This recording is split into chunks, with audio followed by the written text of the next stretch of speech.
Kemana ya akhir dari sampah yang aku buang ini? Kalian juga pernah berpikir seperti itu nggak sih? Mari kita lihat.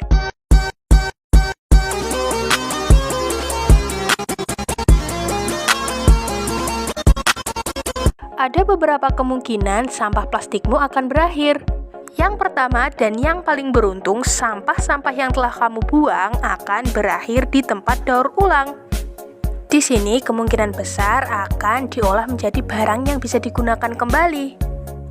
Namun sayang, hanya sekitar kurang dari 10% saja sampah plastik yang ada di Indonesia bisa didaur ulang. Kemungkinan besar yang kedua, sampah yang kita buang akan bermuara ke laut. Sampah yang berakhir di laut akan menimbulkan masalah. Panjangnya umur sampah plastik yang mengapung di laut dalam waktu yang lama, lalu mereka akan mengendap dan berkumpul menjadi pulau sampah di dasar laut. Selain itu, keberadaan sampah plastik yang ada di laut juga akan merusak ekosistem. Sampah-sampah plastik itu bisa dimakan biota laut dan akan mengancam kehidupan mereka. Seperti yang dialami seekor penyu yang ditemukan mati di pinggir laut karena memakan sampah plastik. Gak cuma sampai di situ, sampah yang mengendap lama-kelamaan akan terpotong hingga menjadi bagian yang paling kecil yang disebut dengan mikroplastik. Yang mana mikroplastik ini bisa menjadi makanan ikan-ikan kecil yaitu plankton. Dan ikan-ikan kecil itu dimakan oleh ikan-ikan yang lebih besar. Yang mana ikan-ikan tersebut akan berakhir di hidangan yang akan kita makan. Terlalu banyak mikroplastik yang mengendap di tubuh kita bisa menimbulkan dampak buruk untuk kesehatan kita loh, yaitu akan meningkatkan risiko kanker. Dan kemungkinan besar yang ketiga, sampah plastikmu akan berakhir di tempat pembuangan akhir.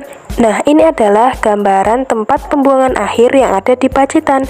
Nggak kebayang bukan gimana gunungan sampah yang ada di kota-kota besar? Lalu, apakah kita hanya akan diam saja melihat tumpukan sampah yang semakin hari semakin tinggi? Yang bisa kita lakukan yaitu mulai dari rumah. Yang pertama, kita bisa memilah sampah, baik sampah organik, anorganik, dan B3 yang kita mulai dari rumah.